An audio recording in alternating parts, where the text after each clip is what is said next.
I am joined today by Lisa Zimmo, who recently made her pro debut at UAE Warriors following a an amateur career that I'm sure a lot of people will have heard about already. Before we dive into the fight itself, I know that you wanted to make the debut a little bit earlier than ended up happening, so I'm sure it feels good to get that debut in the books, get the win, and then move on to the next stage of your pro career.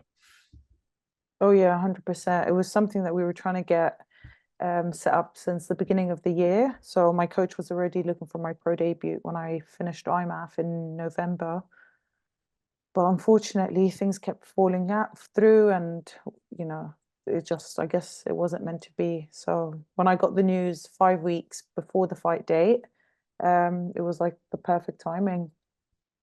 One of the things that I saw you post about, like I said, if people are familiar with your amateur career, then they'll know about your big IMAF win, and the skills that you bring to the table, specifically in the ground game. But it wasn't the submissions this time around; it was the elbows, which you finally got to showcase. As something that I think maybe wouldn't come to mind for a lot of people when it comes to someone who, specifically with IMAF experience, where you're not just having amateur fights, this is top level amateurs. To then go to the pro game and add that in, it is a big change to make. And so I'm sure it was nice to finally be able to show that side to your game that you haven't been able to show anyone up to this point.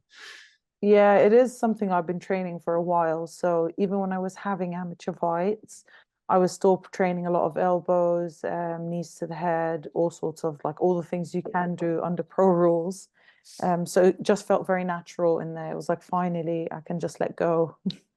Yeah, I remember speaking to Nate Kelly, who also won IMMAFs, and he was speaking about it in context of PFL, but also relevant to IMMAFs in that he was super proud of that achievement because it's not like winning a title in a promotion where either you vacate it or someone takes it from you. That's done. Like Yeah, you are forever the champion of that that tournament year. in that year. So to Yeah, have that's that, true. like, I mean, the pedigree, right? That has, we're seeing it. It feels like more than ever at the moment. IMAF prospects coming through and doing big things. We're really seeing the impact on the pro game now from the years of IMAF building up. Like, how has that helped when you have to go into a situation where you're making your pro debut on a few weeks' notice and traveling out to fight on UAE Warriors, which is a fantastic promotion. But as we spoke about before we started recording, it wasn't necessarily the most like simple pro debut to make in terms of being able to communicate with the outside world. Like it's a strange situation to go in unless you've done something like the IMAFs where that is in itself a very bizarre situation to be fighting, multiple fights within a certain, a very small amount of time. Yeah, that IMAF definitely helped in that aspect. It just kind of made having a fight just a one night, that one fight to focus on, and an opponent knowing who you're fighting, kind of a lot easier because, like you mentioned, IMAF, you've got multiple fights over multiple days in just 1 week, and a lot of the times you don't know who you're fighting till the day before until they do the brackets, and obviously injuries can happen. So yeah, that was pretty cool. And in terms of fighting abroad, I pretty much had all my amateur fights abroad except maybe like four of the 10 fights that I had. And I've competed a lot abroad. So I love going abroad for fights. It makes it exciting. You're going to a new town, you're away from home. I like that feeling where you're just focusing on fight week and new scenery. Yeah, absolutely. One of the things that kind of added to this pro debut is the fact that I don't know too much about this, but I'm interested to find out more.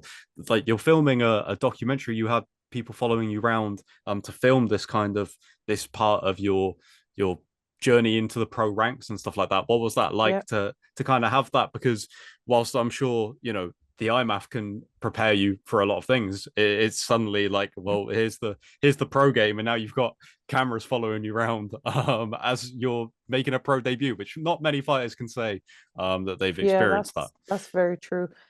So it's James from GB Top Team. He's a very talented photographer and videographer. So I'm very lucky to have someone like him follow me around to share my story and my journey. It is about me coming out of my shell. So basically, my fight name is Shell Shock, and it's about, I love turtles, and I'm one person. I'm not an introvert, but fighting does show a different side of my personality, something that a lot of people don't expect when they see me. And bearing in mind that I'm like the biggest chicken in the world, I'm scared of pretty much everything. But then I'm very violent and aggressive when I fight.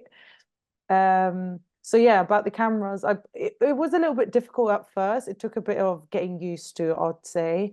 But then after having it in my face pretty much almost every day at training, when I'm doing other like training outside of the gym or wherever I'm going, I kind of got used to it and it doesn't bother me anymore. So that was something easy to accept while we were out in Abu Dhabi, having the camera in my face at breakfast, lunch, dinner, weight cut all the time.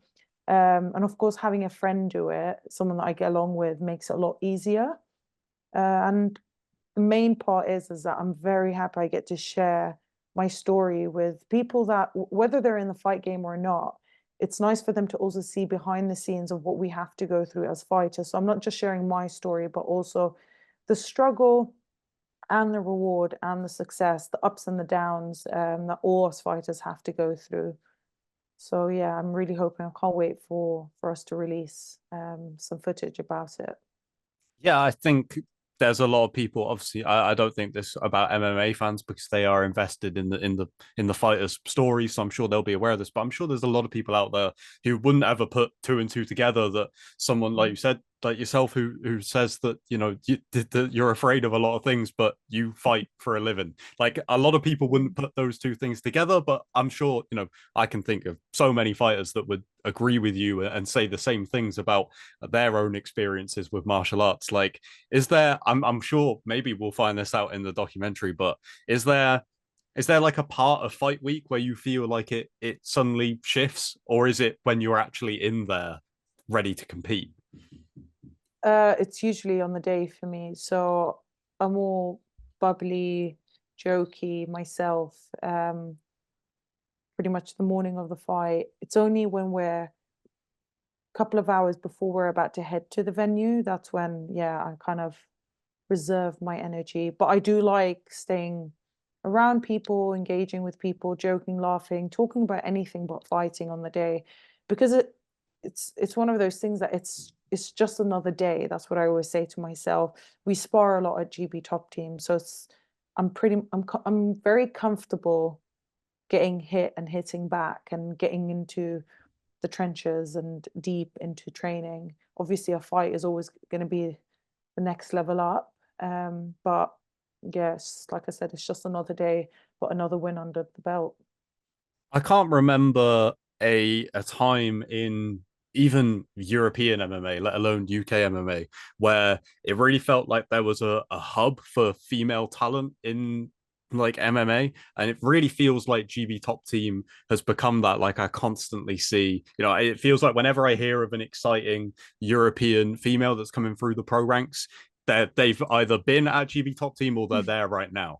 Like to have that, which is a new thing to like, it's a new thing even to go into an MMA gym and there be, especially in the UK, for there to be other pro female fighters, but to have them, at that caliber, plus you've got the coaches around you as well. It isn't just convenient; it is a fantastic place to train, and you've got perfect teammates and training partners. Like I can't even imagine how much of a benefit that is. How long have you been at GB Top Team as well? I should ask. So I joined 4 years ago, so just when COVID hit, basically. Right. Um, and yeah, it is an amazing place in terms of how many women we've got. It does make a difference for a woman to train with other women because the way we fight and the way we react to things is very different to men. And we can kind of just let it go with each other in terms of the intensity. So I'm very blessed to have that. And we do have some really, really high level, like you mentioned, pro women athletes in the gym, at pretty much all divisions at the moment. There's like, featherweight, we've got some like one fighter that floats between bantam and flyweight, um, straw weight, atom weight. So yeah, it's we've pretty much got all weight divisions in there. And obviously the guys as well, they help us a lot. We get to train with the guys that are closer to our weight. Um, so yeah, it's an amazing gym. One of the final thing I wanted to mention, because I heard this come up in a previous interview that you did, and I was like, well, I need to bring this up because I need to know more about it, and I'm even more interested to know about it after hearing you talk about the kind of duality in between how you are in the cage versus how you are outside of it. You explored pro wrestling for a little bit. I'm a huge pro wrestling fan, but I again never would have put the two and two together. Talk to me about this. Talk to me about Al Snow. How did this all happen? Because as I'm a huge pro wrestling fan, when I heard that come up in this interview, I was like, I need to rewind this because I didn't just hear that. So I am a massive pro wrestling fan. Me and my partner watch a lot of wrestling. And that's why my walkout tune is for Nakamura. I like him as a wrestler, but his entrance is definitely very catchy. So I started training. I did a bit of pro wrestling for about 2 years, where I think it was about like 5 years ago. I heard that Al Snow was coming to Hampton Court, and I thought that's impossible. Like, how is that even going to happen? I showed up, actually got to meet him, and I met a lot of famous, popular British wrestlers on the scene. And they were like, "Oh, you should come, you should join." And at the time, I haven't started with MMA, so I was only doing Japanese jiu-jitsu, and I was competing a lot in Japanese jiu-jitsu, and I was looking to start with Brazilian jiu-jitsu. Anyways, they tempted me. They said, "Are you tough enough to do pro wrestling?" And I was like, "Yes, I am." And I actually went and I did it. The training was crazy. You do pick up a lot of injuries though. That's the only downside. I know people think it's fake, but it's not. It's like you're still doing a lot of stunt moves, and the stunt moves can get you injured. Um, I traveled with them a lot. So we went to Italy, Portugal, did a lot of training there, wrestling events. But then, yeah, it got to a point where after accumulating a few injuries, I had to make a choice whether I wanted to just stick with competing in martial arts or do pro wrestling. I couldn't do both of them. And that's exactly what I did. So looking back, I don't think I have the balls to do pro wrestling at the moment because I had more. I guess maybe when I started doing it, it's like you build up the courage to do the moves. But now looking back, I'm like, I can't even think about trying it. That's like, I know how dangerous it is. Yeah, absolutely. Well, I think that considering how things have worked out, it seems like you picked the right option. I'm sure Yeah. you would have been successful in either, but off to a great start, obviously, with the pro career. When do you think you're going to be back out? And will it be with UAE Warriors? I don't know what the situation with them is. So it was a single fight deal. However, we are looking to fight on the same show again, maybe September, October, whenever their next show is. They are amazing. I would love to fight for them again. Seriously, like the way they treated the fighters and the coaches, it was just perfect. Seriously, there's not one single fault I can complain about. But if not, there are a few other shows that we know are happening around that time. I am getting married in 2 weeks, so Congratulations. thank you. I'm going to focus on the wedding. I'm still training, but yeah, I'm taking 2 weeks out for the wedding, and then from after that, we're coming straight back just so we can get, started with a new camp and hopefully announcing a new fight. Well, we look forward to it. I hope everything goes well with the wedding, and I'm sure we will catch you sometime before the second outing. But That until would be then, great. thank you for your time. I hope everything goes well, like I said, and I'm excited to see this footage from the debut. Thank you. Thanks. I really appreciate it. No problem. Have a good rest of your day. Yeah, thank you for your Thank time. you.